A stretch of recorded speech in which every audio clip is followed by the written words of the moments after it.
جلوائے جانا جلوائے جانا جلوائے جانا نحمده ونصلي على رسوله الکریم، اما بعد۔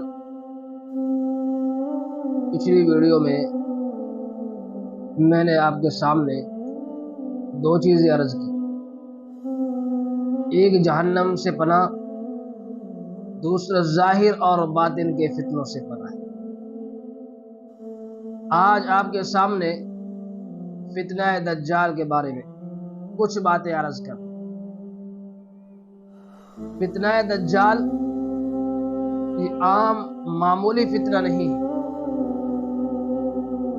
بہت خطرناک فتنہ ہے، بہت نقصان دہ فتنہ ہے، اور عام طور پر اس کے بارے میں لوگوں کو پتہ بھی نہیں ہے، علم بھی نہیں ہے کہ یہ کیا چیز ہے، خاص طور پر عورتوں کو۔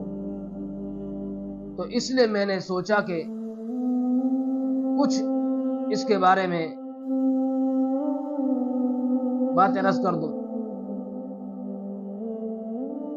کہ ہر نبی نے اپنی امت کے لوگوں کو فتنہ دجال سے ڈرایا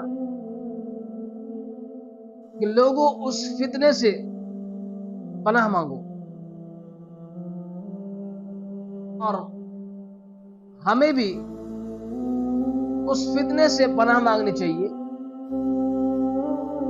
دعا کرنی چاہیے کہ یا اللہ ہمیں،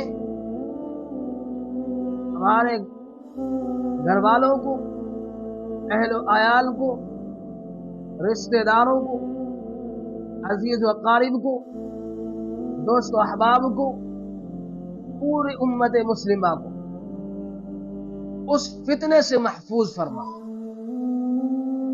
اور یہ فتنہ بہت خطرناک فتنہ ہوا۔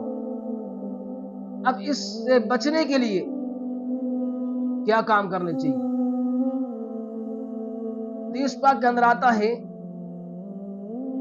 کہ سورہ کہف کا جو ہے کہ اہتمام کرنا چاہیے۔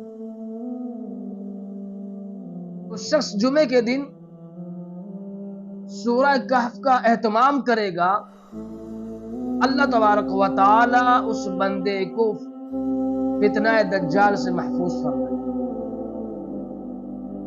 اور یوں بھی آتا ہے کہ جو شخص سورہ کہف کی ابتدائی 10 آیتوں کو پڑھے گا اور آخری 10 آیتوں کو پڑھے گا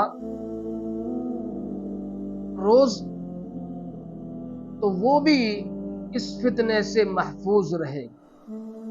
اللہ پاک جو ہے کہ پوری امت مسلمہ کو اس فتنے سے محفوظ فرمائے۔